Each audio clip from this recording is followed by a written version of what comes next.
For more than a century, Mercedes-Benz built something that most car companies can only dream about, a reputation that seemed almost impossible to damage. The three-pointed star became more than a logo. It became a symbol of engineering, status, safety, and technological ambition. The company could charge more because customers believed they were buying more than transportation. They were buying the result of decades of engineering experience and a brand that had repeatedly positioned itself at the front of the automotive industry. That history matters because it explains why the problems facing Mercedes today feel so much bigger than ordinary bad quarters. Mercedes was never supposed to compete like an average automaker. Its entire modern strategy was built around being a luxury company, capable of commanding premium prices and protecting premium margins. The company itself has repeatedly emphasized luxury as the center of its strategy, with a focus on the most profitable parts of the market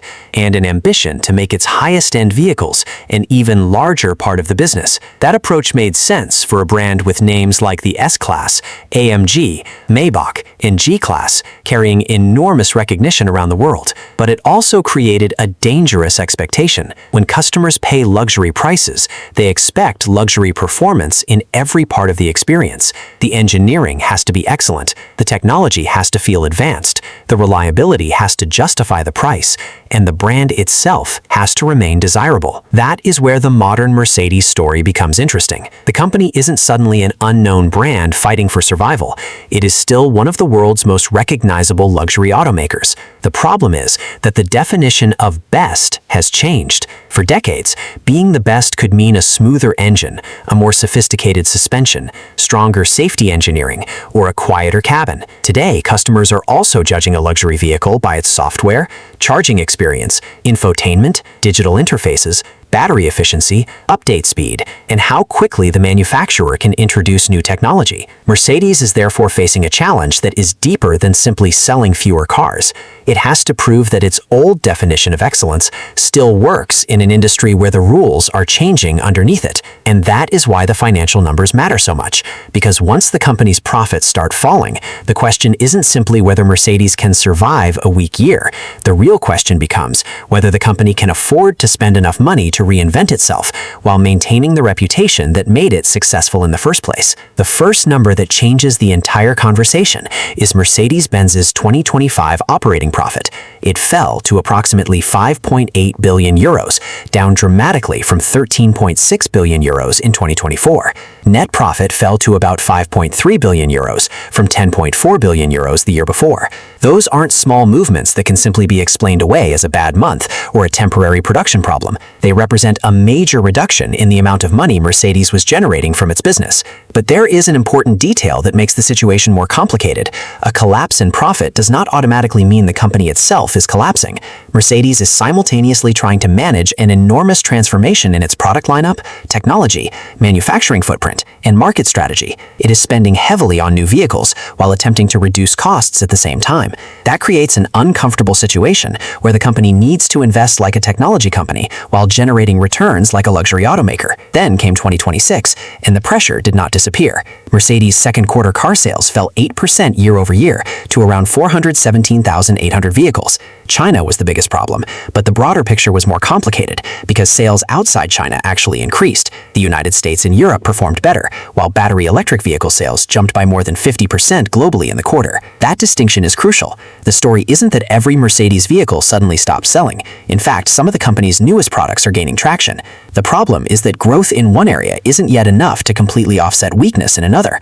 Mercedes is trying to launch a new generation of vehicles while simultaneously dealing with weaker demand, intense competition, and pressure to keep costs under control. By July 2026, Mercedes had already adjusted its outlook. The company expected its 2026 Mercedes-Benz cars unit sales to come in slightly below the previous year, largely because of the difficult environment in China. At the same time, it raised its expected share of electrified vehicles to 23% to 25%, supported by the rollout of new electric models. So the financial story isn't simply Mercedes is losing money. It's more uncomfortable than that. profit. Mercedes is trying to transform itself during a period when the old business is producing less profit.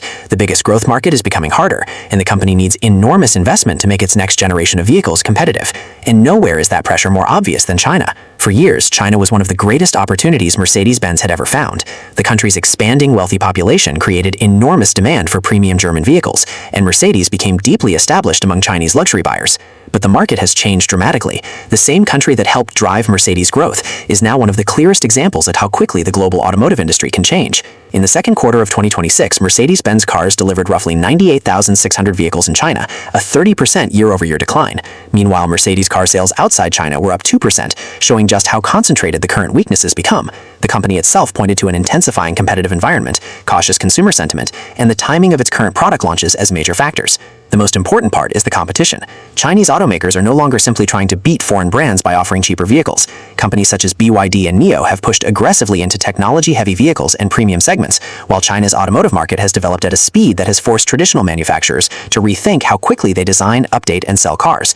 That creates a particularly difficult problem for Mercedes. A traditional luxury customer might once have compared a Mercedes against BMW or Audi, and then made a decision based on design, driving dynamics, reputation, and brand prestige. But today's buyer can compare those same German vehicles with a growing number of Chinese alternatives that emphasize huge screens, advanced driver assistance, connected services, rapid software development, and competitive pricing. The three-pointed star still has enormous value, but the buyer now has more reasons than ever to ask whether that badge alone justifies the difference in price. And the economic environment makes that question even harder. Mercedes' property downturn and weaker consumer confidence have put pressure on exactly the kind of wealthy consumers who historically bought premium vehicles. At the same time, the Chinese market has become intensely competitive, with manufacturers updating products rapidly and using aggressive pricing strategies. Mercedes knows it cannot simply wait for the market to return to the way it was. That is why the company is increasing its focus on localization and China-specific products, trying to make future Mercedes vehicles feel less like foreign products adapted for China, and more like vehicles developed specifically around Chinese customer expectations. The company has described China as central to its localization and innovation strategy.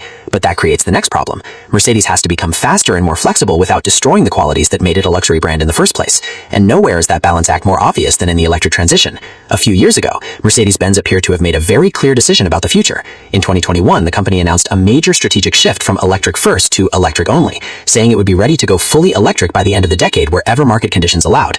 Mercedes also announced plans for more than 40 billion euros in battery electric investment between 2022 and 2030. At the time, the strategy looked bold. Mercedes was essentially betting that the transition to electric vehicles would happen quickly enough that committing early would give the company an advantage. New electric architectures were planned, battery technology became a major investment area. The company was preparing its production network for an increasingly electric future. The message was clear. Mercedes did not want to follow the transition, it wanted to lead it. But the automotive market did not move in a perfectly straight line. Electric vehicle adoption has varied dramatically by country, infrastructure, incentives, consumer preferences, charging availability, and price. Instead of abandoning combustion engines immediately, many customers continued buying hybrids and traditional vehicles. That forced automakers to become more flexible than their original roadmap suggested. Mercedes now explicitly says that the pace of electrification depends on market conditions, infrastructure, consumer behavior, and that it can offer both fully electric vehicles and highly electrified combustion engine vehicles into the 2030s. That isn't the same thing as giving up on electric cars. In fact, the opposite is happening in some parts of the business. Mercedes reported that battery electric sales surged by more than 50% globally in the second quarter of 2026, reaching roughly 52,900 electric passenger cars, while Europe saw especially strong growth. The irony is that Mercedes now has to succeed at both strategies. It needs electric vehicles that can compete against increasingly sophisticated rivals, while also keeping combustion and hybrid products competitive in markets where customers are not ready to switch completely. That means more engineering complexity, more investment, and more pressure on development teams. And this is where the electric transition becomes more than a question of whether people like EVs. Mercedes spent years preparing for one version of the future. Now it has to prepare for several versions at the same time. The good news is that the company finally has new products arriving that could test whether the strategy can work. The bad news is that those products are entering the market at exactly the moment when Mercedes can least afford another major mistake. There was a time when a Mercedes problem could usually be traced to something mechanical. An engine component, a transmission, a suspension part, a sensor, or some other physical system would fail. Today, that boundary has almost disappeared.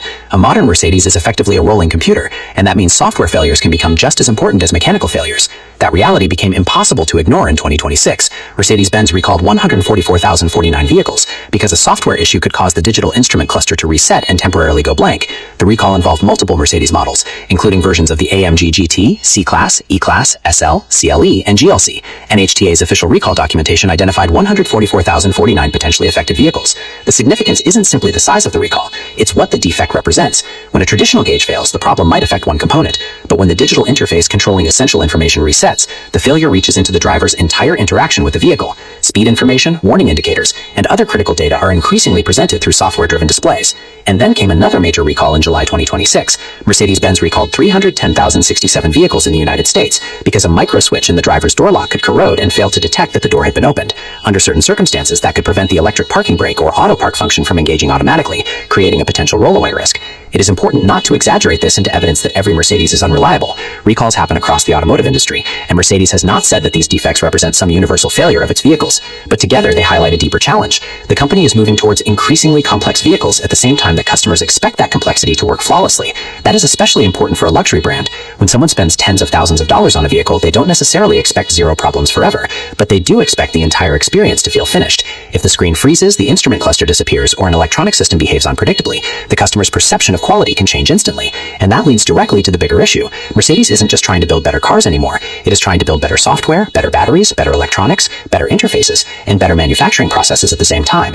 The definition of best or nothing has become much harder to achieve. This may be the most difficult balance act Mercedes faces. Luxury brands depend on customers believing that the product is worth paying more for, but luxury